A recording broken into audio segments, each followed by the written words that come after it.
Hello ವೀಕ್ಷಕರೇ, ಎಲ್ಲರಿಗೂ RK ಟಿವಿಗೆ ಸ್ವಾಗತ. ನಾನು ಮಾನ್ಯ. ಶ್ರೀಕೃಷ್ಣ ಸಮುದ್ರದಲ್ಲೇಕೆ ಅರಮನೆಯನ್ನು ನಿರ್ಮಿಸಿದ ಹಾಗೂ ಭೂಮಿಯ ಮೇಲೆ ಜಾಗವಿರಲಿಲ್ಲವಾ? ಈ ಪ್ರಶ್ನೆಗಳಿಗೆ ಉತ್ತರ ತಿಳಿಯೋಣ. ವಿಷ್ಣು ಬ್ರಹ್ಮಾಂಡದ ರಕ್ಷಣೆಗಾಗಿ, ಧರ್ಮದ ರಕ್ಷಣೆಗಾಗಿ, ಲೋಕ ಕಲ್ಯಾಣಾರ್ಥವಾಗಿ ಭೂಮಿಯಲ್ಲಿ ಶ್ರೀಕೃಷ್ಣನ ರೂಪದಲ್ಲಿ ಜನಿಸಿದನು. ಆದರೆ ಶ್ರೀಕೃಷ್ಣ ಭೂಮಿಯ ಮೇಲಿದ್ದು ಲೋಕ ಕಲ್ಯಾಣ ಮಾಡುವ ಬದಲು ಸಮುದ್ರದಲ್ಲೇಕೆ ತನ್ನ ಅರಮನೆಯನ್ನು ನಿರ್ಮಿಸಿದ ಹಾಗೂ ಶ್ರೀಕೃಷ್ಣ ಸಮುದ್ರದಲ್ಲಿ ಅರಮನೆಯನ್ನು ನಿರ್ಮಿಸಲು ಕಾರಣವಾದರೂ ಏನಾಗಿತ್ತು? ಶ್ರೀಕೃಷ್ಣ ಪವಾಡ ಪುರುಷ, ಲೀಲಾಮಯಿ. ತನ್ನ ಲೀಲೆಯಿಂದ ಎಲ್ಲವನ್ನು ಗೆದ್ದುಕೊಂಡಿದ್ದ, ಎಲ್ಲರನ್ನೂ ಪೊರೆದಿದ್ದ.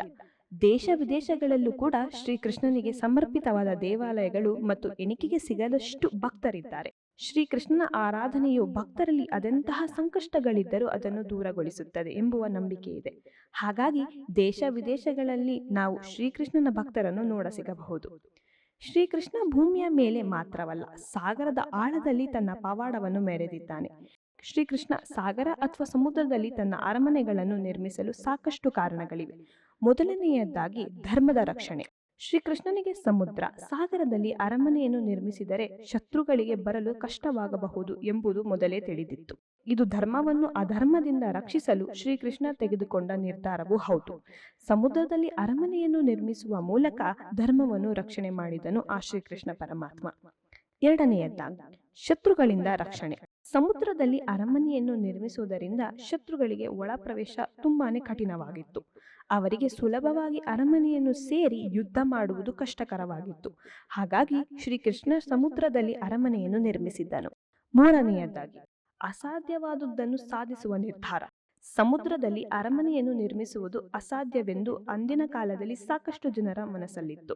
ಆದರೆ ಶ್ರೀಕೃಷ್ಣ ಸಮುದ್ರದಲ್ಲಿ ಸುಂದರವಾದ ಅರಮನೆಯನ್ನು ನಿರ್ಮಿಸುವ ಮೂಲಕ ಅಸಾಧ್ಯವಾದುದನ್ನು ಅಚಲ ನಿಷ್ಠೆಯಿಂದ ಸಾಧ್ಯವಾಗಿಸಬಹುದೆಂದು ತೋರಿಸಿದ್ದನು.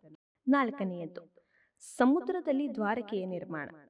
ಶ್ರೀಕೃಷ್ಣ ಬಹಳ ಹಿಂದೆಯೇ ತಾನು ದ್ವಾರಕೆಯಲ್ಲಿ ನೆಲೆಸುತ್ತಾನೆ ಎಂಬುದು ತಿಳಿದಿತ್ತು. ಏಕೆಂದರೆ ದ್ವಾರಕೆ ಅತ್ಯಂತ ಪವಿತ್ರವಾದ ಸ್ಥಳವಾಗಿತ್ತು. ಹಾಗಾಗಿ ಅವನು ತನ್ನ ಸಾಮ್ರಾಜ್ಯವನ್ನು ದ್ವಾರಕೆಯಲ್ಲಿ ನಿರ್ಮಿಸಲು ಬಯಸಿದ. ಆ ಸಮಯ ಬಂದಾಗ ಅವನು ದ್ವಾರಕೆಯನ್ನು ಸಮುದ್ರದಲ್ಲಿ ನಿರ್ಮಿಸುವ ಮೂಲಕ ಸುರಕ್ಷತೆಗಾಗಿ ಆದ್ಯತೆಯನ್ನು ನೀಡಿದ. ಐದನೆಯದಾಗಿ ದ್ವಾರಕೆ ಸಮುದ್ರದಲ್ಲಿರುವುದರಿಂದ ಅಲ್ಲಿನ ವ್ಯಾಪಾರ ವ್ಯವಹಾರಗಳು ಹೆಚ್ಚಾಗಿ ತೊಡಗಿತು. ಇದರಿಂದಾಗಿ ಅಲ್ಲಿನ ಜನರು ಸಮೃದ್ಧಿ ಹೊಂದಿದ್ದರು. ಶ್ರೀಕೃಷ್ಣನು ಸಮುದ್ರದೊಂದಿಗೆ ಆಳವಾದ ಸಂಬಂಧವನ್ನು ಹೊಂದಿದ್ದನು. ಜೊತೆಗೆ ತನ್ನ ಶಕ್ತಿಯು ಕೇಂದ್ರವಾಗಿಸಿಕೊಂಡಿದ್ದನು. ಸಮುದ್ರದಲ್ಲಿರುವ ದ್ವಾರಕೆ ವಾಸಿಸುವ ಮೂಲಕ ಶ್ರೀಕೃಷ್ಣನು ಅನೇಕ ರಾಕ್ಷಸರನ್ನು ಅಲ್ಲಿಯೇ ಸಂಹಾರ ಮಾಡಿದನು. ಜನರ ಭದ್ರತೆ, ಅಧಿಕಾರ ಮತ್ತು ಧರ್ಮವನ್ನು ರಕ್ಷಿಸುವ ಉದ್ದೇಶವಾಗಿ ಶ್ರೀಕೃಷ್ಣನು ಅಲ್ಲಿ ನೆಲೆಸಿದನು. ಹಾಗಾಗಿ ಅವನು ಸಮುದ್ರದಲ್ಲಿ ದ್ವಾರಕೆಯನ್ನು ನಿರ್ಮಿಸಲು ಇಷ್ಟಪಟ್ಟ. ಸಮುದ್ರದಲ್ಲಿ ಅರಮನೆಯನ್ನು ನಿರ್ಮಿಸುವುದರಿಂದ ಸುರಕ್ಷತೆಯ ಅಂಶವಾಗಿತ್ತು ಮತ್ತು ಧರ್ಮದ ರಕ್ಷಣೆಯಾಗಿತ್ತು.